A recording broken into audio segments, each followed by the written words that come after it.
we've got the chairman of the House Financial Services Committee.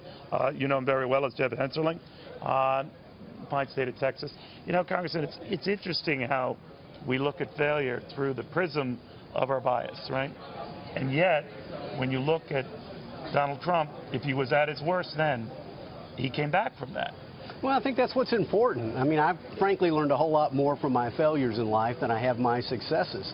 Right. So a guy who can deal with failure and come back and still be successful and create tens of thousands of jobs, build a great American company, I think that's somebody who we need to get this economy moving again, which is clearly an unhealthy economy. As you know, Tim Kaine this way, as we see Virginia Governor Terry McAuliffe arriving here.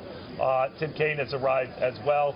And, of course, we saw a little bit earlier the governor. So they are all here. All key players are in place. But I'm sorry, Congressman. One of the things I wonder is how it's played tonight among the vice presidential candidates. The tax thing's going to come up. How does each side handle that, you think? Well, one, I think the American people are far more concerned about their taxes than Donald Trump's taxes. Well, and by the way, they're concerned that he doesn't pay when they do. Does that resonate?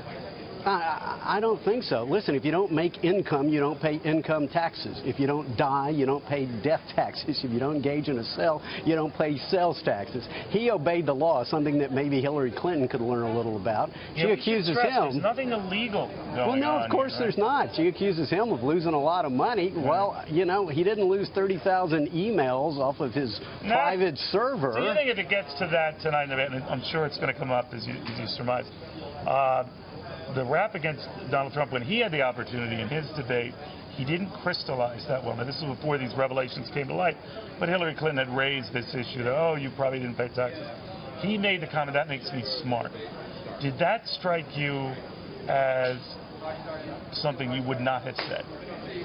Oh, I don't know if I would have said it, but I think what's important is that he paid legally what he was supposed to pay.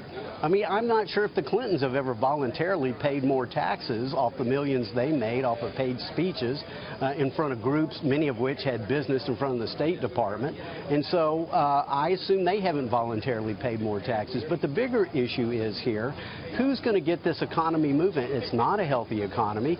And who also is going to make America more secure for our children, our grandchildren, and our families? Is it the architect of the failed Obama foreign policy? Somebody who made sure that we get out of Iraq prematurely? Somebody who claims credit for starting to negotiate this disastrous deal with Iran on nuclear weapons? I mean, we have seen America become less safe on the Obama-Clinton watch. So I think to some extent that's what this debate is going to be about. It's not going to be about one page of tax returns from 26 years ago. It's going to be... I don't think it's going to be. I think ultimately it's going to be about who can put America back to work and who's going to make America safer and who's going to make sure America's fair to where there's not two sets of rules. Issues that matter. You know, one for the Clintons in Washington and one for the rest of us. And I think that's going to be the Trump-Pence ticket. I think it's going to come out tonight. Congressman, thank you very much. Very good seeing you.